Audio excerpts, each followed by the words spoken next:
100 curiosidades de Michael, la película biográfica del rey del pop. Para recrear el video musical de Thriller, el elenco y el equipo filmaron en Union Pacific Avenue 90023, la misma calle en la que Michael filmó el icónico Thriller en el año 1983. Lo hicieron con luna llena con fines de lograr la mejor ambientación posible. Aparte, los responsables cortaron la avenida a lo largo de 2 noches.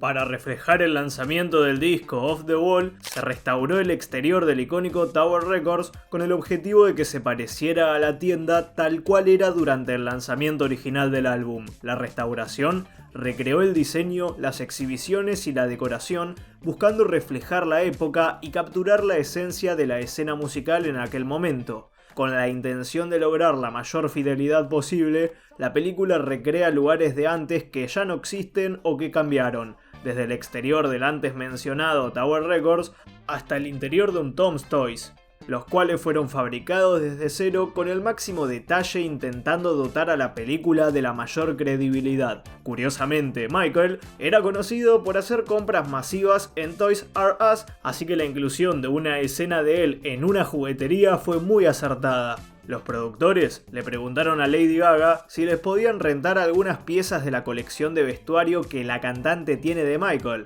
y esta les dejó usar todo lo que pidieron de forma gratuita a cambio de que la dejen asistir a distintos días del rodaje. Una gran movida tanto para los responsables como para Gaga. Y a pesar de que la trama transcurre en Estados Unidos, una gran parte del largometraje se rodó en Reino Unido. El rodaje tuvo lugar entre el 22 de enero y el 30 de mayo de 2024 y se retrasó debido a la huelga de SAG-AFTRA del año 2023, así que tuvieron sus complicaciones con el cronograma. En cuanto a la voz de Michael, la producción reconstruyó el tono del cantante combinando las interpretaciones directas de Jafar Jackson y Julian Obaldi, con grabaciones originales del cantante. En lugar de utilizar recursos digitales, la banda sonora integra las voces reales de los actores con registros históricos del artista, permitiendo que convivan la fuerza vocal de los intérpretes y el timbre inconfundible del cantante. El supervisor musical John Warhurst le explicó a The Hollywood Reporter que desde un comienzo el equipo rechazó el uso de la inteligencia artificial, prefiriendo grabar tanto los diálogos como las canciones en el set.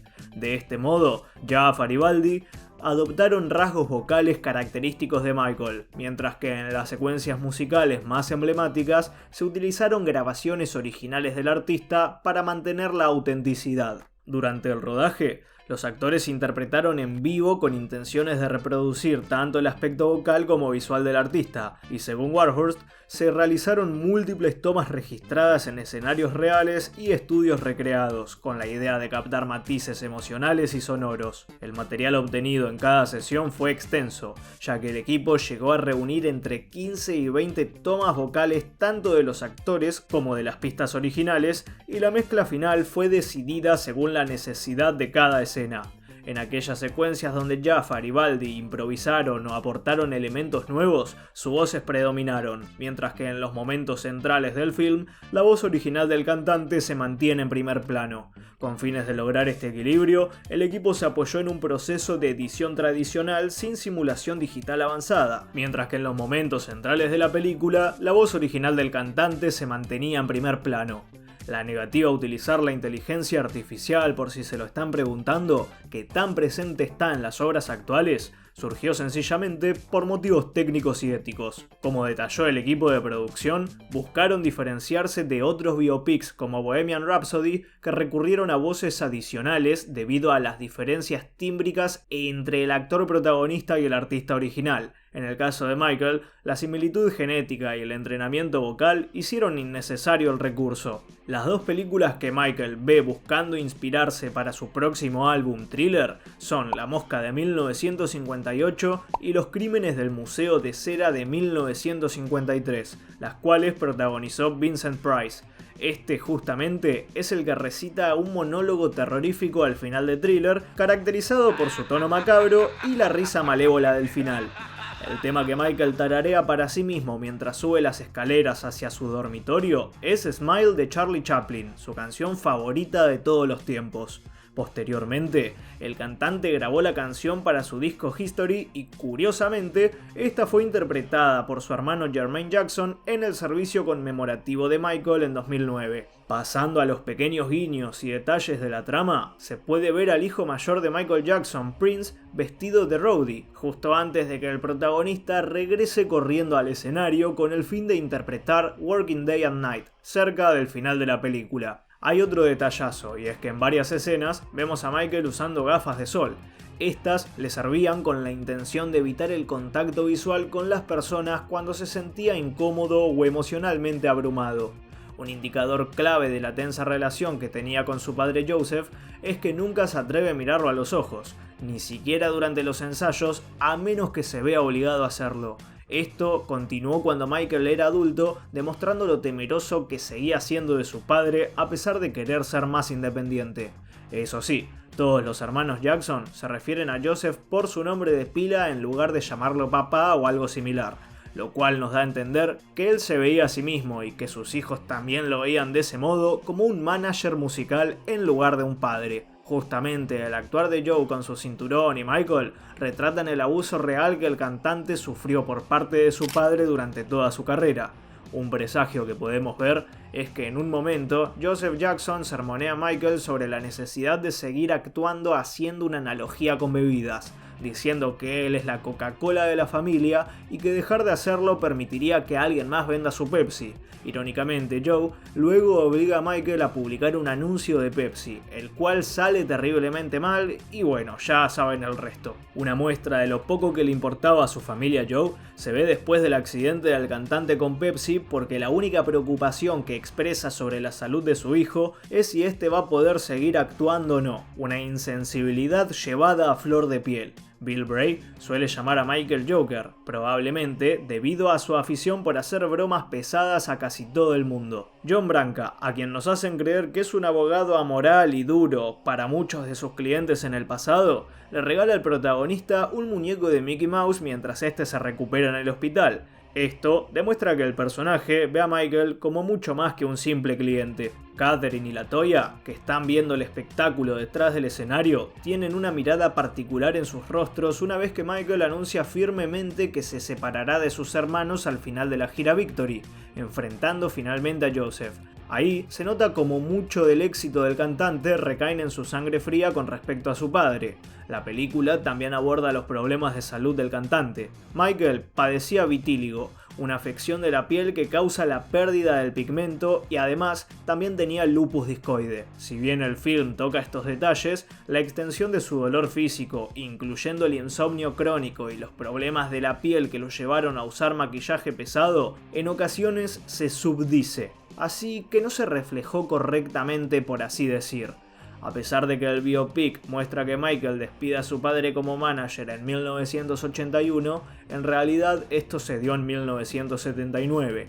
De hecho, Michael lo había despedido 2 veces. La primera fue a finales de los 70s, cuando la familia descubrió que Joseph había estado engañando a su madre durante más de 2 décadas, lo cual finalmente produjo un medio hermano que la familia aún no reconoce hasta el día de hoy. De todas maneras, Joseph fue recontratado pronto junto a su nueva gerencia, y más tarde Michael lo despidió definitivamente antes del Victory Tour, después de quedar atrapado en el fuego cruzado de una disputa pública entre su padre y dicha gerencia. En la película, no obstante, esto sucede mucho después.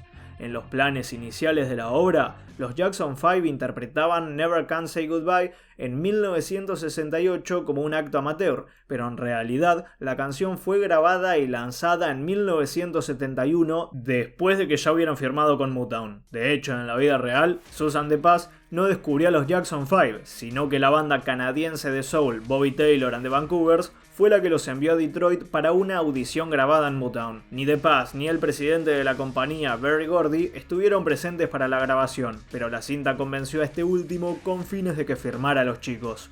Aparte, habían audicionado en ese lugar al menos una vez por sugerencia de Gladys Caballero y habían sido rechazados, así que la cosa no fue tan sencilla como se lo hace ver. En la película se muestra a Michael recibiendo su primera rinoplastia poco después del estreno de Off the Wall, al inspirarse en las ilustraciones de Peter Pan. En realidad, Michael se hizo su primera rinoplastia a principios de 1979 antes de Off the Wall, luego de caerse y romperse la nariz mientras ensayaba con sus hermanos. En su vida, el cantante describió repetidamente el acoso de su padre llamándolo nariz grande y burlándose de su acné cuando era adolescente.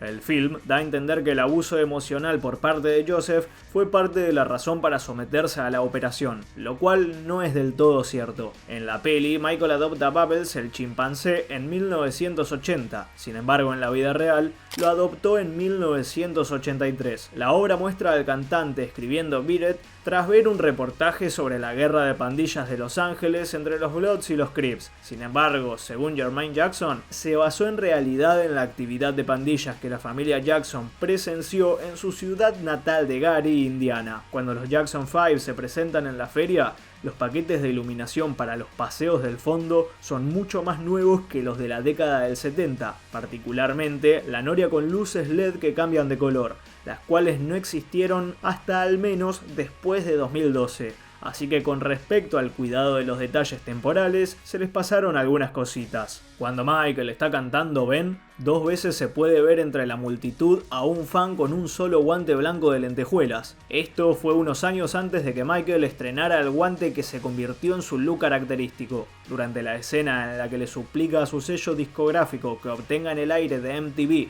con el objetivo de reproducir la canción Billie Jean, se ve un disco de platino para el álbum Frontiers de Journey. Billie Jean se emitió por primera vez en MTV el 10 de marzo de 1983, mientras que Frontiers no fue certificado platino hasta un mes después, el 4 de abril del mismo año. Cuando Michael firma con Epic Records en 1978 dentro del largometraje, muchos dijeron que en realidad fue el resto de los Jackson 5 los que firmaron con Epic en 1975. Los hermanos lo hicieron tras la pelea de Joseph con Berry Gordy por las regalías. La única excepción de este cambio de banda discográfica fue Jermaine Jackson, quien se mantuvo leal a Gordy hasta 1982 ya que estaba casado con su hija Hazel. Como Motown poseía el nombre Jackson 5, los hermanos se renombraron como The Jacksons. La línea de tiempo en torno a Thriller está ligeramente alterada. Se muestra a Michael trabajando en esta canción en 1983, aunque en la vida real se lanzó a fines de 1982.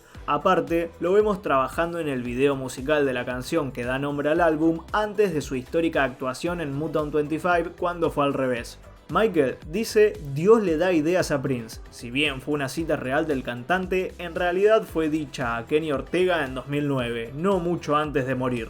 Volviendo a la escena entre las pandillas de Los Ángeles, el cantante quería un concepto de baile tipo West Side Story para su video de Beat It, y le dio instrucciones a su entonces representante Ron Wisner para que se reúna en el centro de Los Ángeles con Crips y Bloods con seguridad presente. Las pandillas aceptaron participar y llegaron al almacén de ensayos en 2 autobuses. Según el bailarín Popin Pete, las personas se transformaron en las más agradables de la historia. Una experiencia increíble. Walter Yetnikoff, jefe de la discográfica de Michael, CBS Records, realizó una llamada telefónica amenazadora a MTV que provocó que los videos del artista se emitieran en el canal en cuestión de horas. Y bueno, esto depende a quién le preguntes. En su autobiografía Howling at the Moon, Yetnikoff, fallecido en 2021, dijo que había hecho dichas amenazas con el apoyo del productor Quincy Jones. Los ejecutivos de Epic Records, propiedad de la CBS, estuvieron de acuerdo y según Ron McCarvell, ejecutivo de marketing de una discográfica, Yetnikoff llamó a Bob Pittman, el por entonces director ejecutivo de MTV Networks, y refiriéndose a otros artistas de la CBS,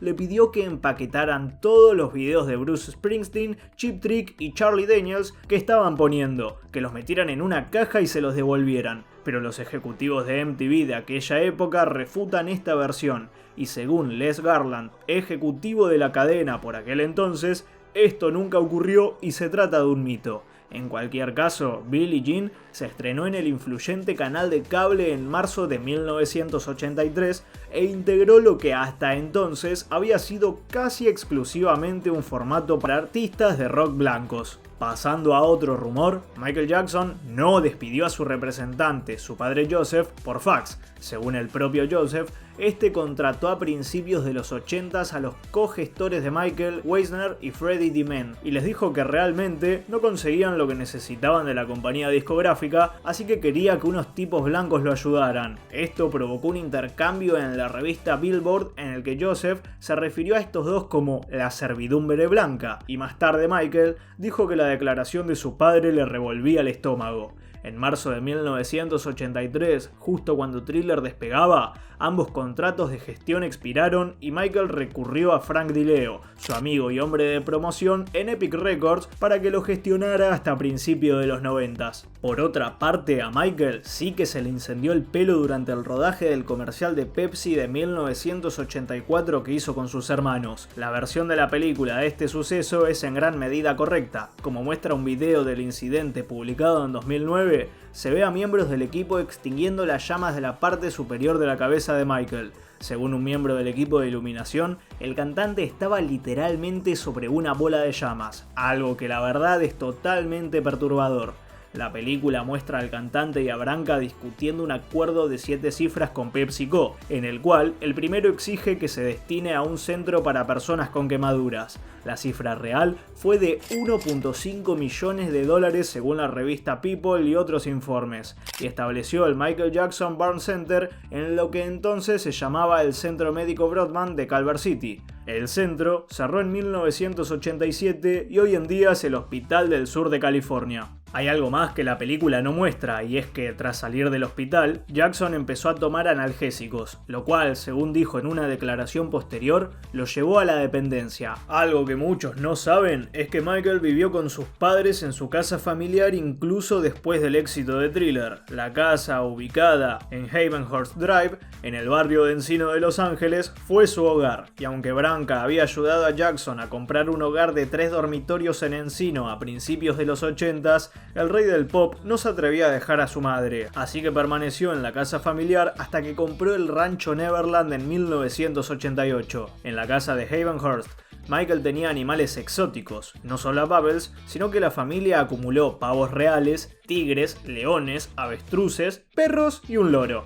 Además del chimpancé que vestía monos de Oshkosh Big Osh y aprendió a sacar helados del congelador. En cuanto a la jirafa que también tenían, Los Angeles Times informó que los funcionarios de Casa de California retiraron al animal de 6 meses que carecía de permiso de la casa de los Jackson en 1986. Hasta el día de hoy, en la vida real, el patrimonio de Michael continúa patrocinando el cuidado de Bubbles, así que el cantante dejó muy bien parado al chimpancé. Otro detalle es que la película hace que el papel de Quincy Jones en la producción de Thriller parezca mínimo, lo cual está lejos de ser real. Jones, prolífico productor y director de orquesta, fue un colaborador crucial de Jackson en sus 3 primeros álbumes en solitario posteriores a Motown: Off the Wall, Thriller y Bad. Aunque Jackson compuso Beat It, Billie Jean y otras canciones con la ayuda de su equipo B, profesionales de estudio que trabajaban con él en la casa de Havenhurst. El equipo A de Jones, que incluyó al compositor de Thriller, Rod Temperton, miembros del grupo de rock Toto y al bajista Louis Johnson, fue decisivo para crear el sonido y el proyecto de los 3 álbumes.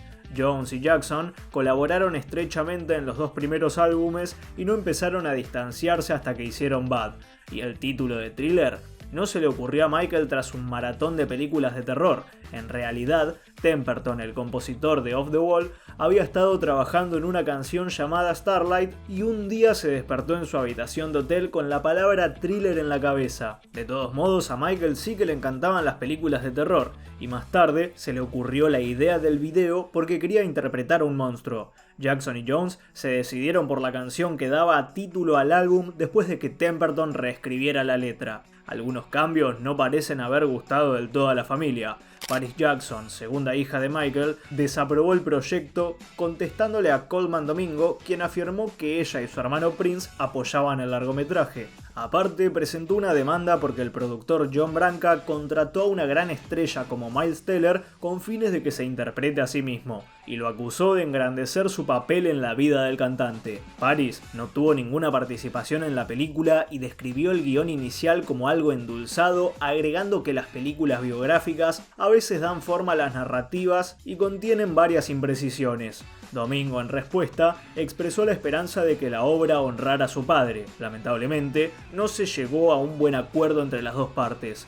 Dan Reed, por otro lado, director del documental Leaving Neverland, habló sobre las acusaciones de abuso a Michael y atacó duramente a la biopic. Reed llamó a la película un asqueroso relato falso sobre un pederasta, criticando además la interpretación de Jafar Jackson como muy inexpresiva, y según él, una de las razones es que no tuvo un guión con el que trabajar. Aparte, considera que Michael crea una versión de los hechos que deja como mentirosos a los protagonistas de Leaving Neverland, y a otros que acusaron de abusos a Jackson sin decirlo abiertamente. Según el director, la película retrata a su protagonista como un ángel, pese a que los testimonios apuntan a conductas muy turbias por parte del cantante. También agregó que se suponía que la peli iba a ser una respuesta a Leaving Neverland, algo que intentaron en el primer guión pero se les vino abajo, así que terminaron creando esta película musical que no consigue aportar un relato plausible que explique la afición de Jackson por los niños. Estas fueron palabras del director. Al principio de su carrera, el cantante a veces atendía a personas interesadas en él y en su vida personal, y específicamente enviaba muchas filtraciones e historias al National Enquirer y a otros tabloides, ya sea como una broma o como una forma de alimentar la atención de los medios sobre su vida. Ahora voy a decirles lo que escucharon desde que se enteraron que iba a salir una película basada en Michael, pero no puedo hacer un video de 100 curiosidades sobre ella y no mencionarlo. Michael Jackson es interpretado por su sobrino en la vida real, Jafar Jackson. Este no actuaba antes de formar parte del proyecto, por lo que la película es su debut actoral cinematográfico. El actor tenía apenas 12 años cuando su tío Michael falleció el 25 de junio de 2009, un mes antes de que cumpla 13. Curiosamente, Jafar no soñaba con ser músico ni actor cuando era chico, sino que se imaginaba triunfando con un palo de golf en la mano. Justo a los 12 años, sintió que probablemente, por cosas de los genes, lo suyo podía ser cantar y bailar. Antes incluso de hacer la prueba para el papel, el muchacho se preparó intensivamente. Trabajó con un coach de interpretación durante casi 2 años, en los que también practicó las coreografías más emblemáticas de su tío. Aparte, leía en voz alta imitando la voz de Michael hasta que se le volvió algo natural, buscando interiorizar su forma de hablar y expresarse hasta el punto de que pensaba y hablaba como él. Cuando le dieron el rol, Jafar se guardó el secreto durante 1 año, sin mencionárselo ni siquiera a su familia. Según él, nadie supo nada durante 1 año entero y mantuvo todo en secreto hasta que se sintió lo suficientemente cómodo como para compartirlo. El compromiso no fue bajo, porque mientras ensayaba para su rol como bailarín, Jafar afirmó que sus pies llegaron a sangrar e incluso se adormecían. Todo un trabajo de entrega para este rol. Aparte, es el segundo miembro de los Jackson en interpretar a un miembro de la familia en pantalla. Su medio hermano, Jermaine II, había interpretado a su padre Jermaine en la serie de 1992. El casting para encontrar al indicado tomó 2 años y no había ninguno que termine de convencer a los responsables. Por suerte, llegó el mismísimo sobrino de en quien se basa la biopic y el resto es historia. Algo muy loco es que Jafar tiene raíces latinas. Su madre, Alejandra Genevieve o Asiasa, es de origen colombiano y la mujer es conocida por su relación con el clan Jackson, ya que tuvo 5 hijos en total contando uno adoptivo. 2 de ellos los tuvo con Randy Jackson y otros 2 los tuvo con Jermaine. Así que Jafar tiene varios hermanos por parte de su madre que aparte son sus primos. Pasando al equipo, la película fue dirigida por Antoine Fuqua, conocido por trabajos como Día de Entrenamiento, El Justiciero y The Replacement Killers, entre otros. El guión, en cambio, es de John Logan, quien también escribió Gladiador, Alien Covenant y El Aviador, mostrando una digna y respetable filmografía que suma otra estrellita con Michael. El largometraje fue editado por Dion Beebe.